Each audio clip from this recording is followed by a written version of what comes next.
एक व्यक्ती म्हणून निकम साहेब खूप छान आहेत, वकील म्हणून ही बरं आहे.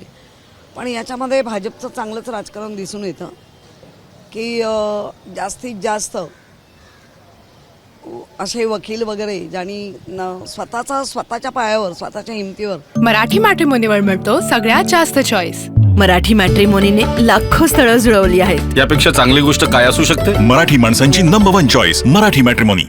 नाव लौकिक मिळवलंय ते आपल्या पक्षात आणायचे. ठीक आहे, राजकारण आहे.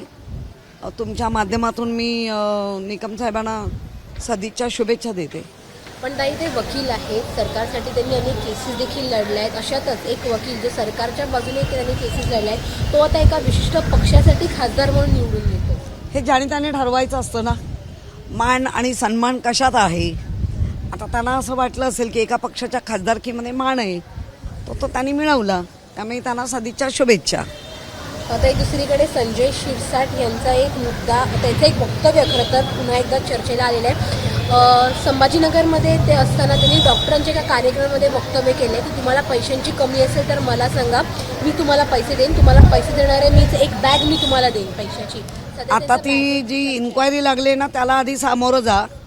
ते कसे आणले, काय आणलं तेही दाखवा लोकांना, म्हणजे संस्थांना लोकांनाही कळेल. आणि ह्यालाच म्हणतात सत्तेचा माज आणि पैशाचा माज. चरबी, पैशाची चरबी आणि सत्तेचा माज.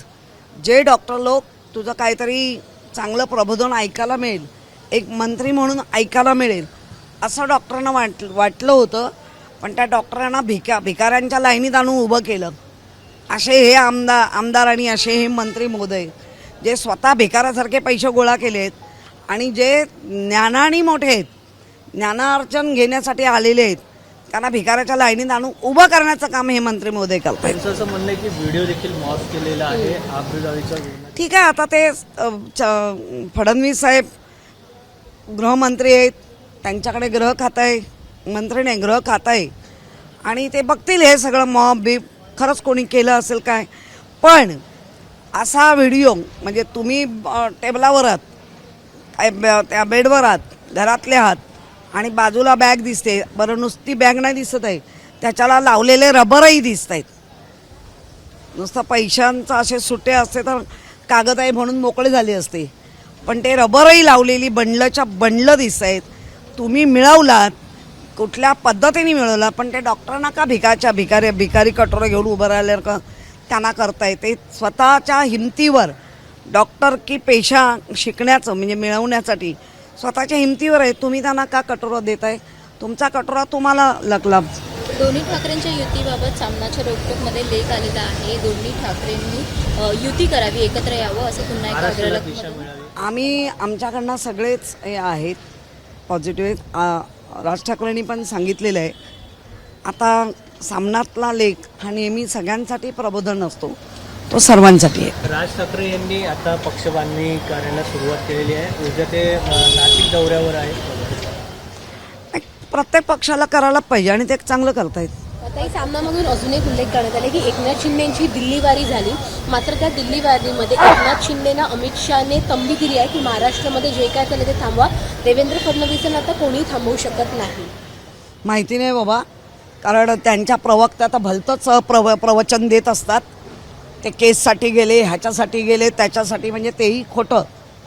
कुठलंही एक का एवढं मोठं सभागृह सोडून जाणं, एवढं केससाठी असेल तर फोनवर बोलू शकतात, व्हॉट्सअप कॉल करू शकतात. जे जे आपल्याला ह्या माध्यमातून शक्य आहे त्याच्यासाठी दिल्ली का, पण कशाला गेले ते अजूनही कळत नाही आहे.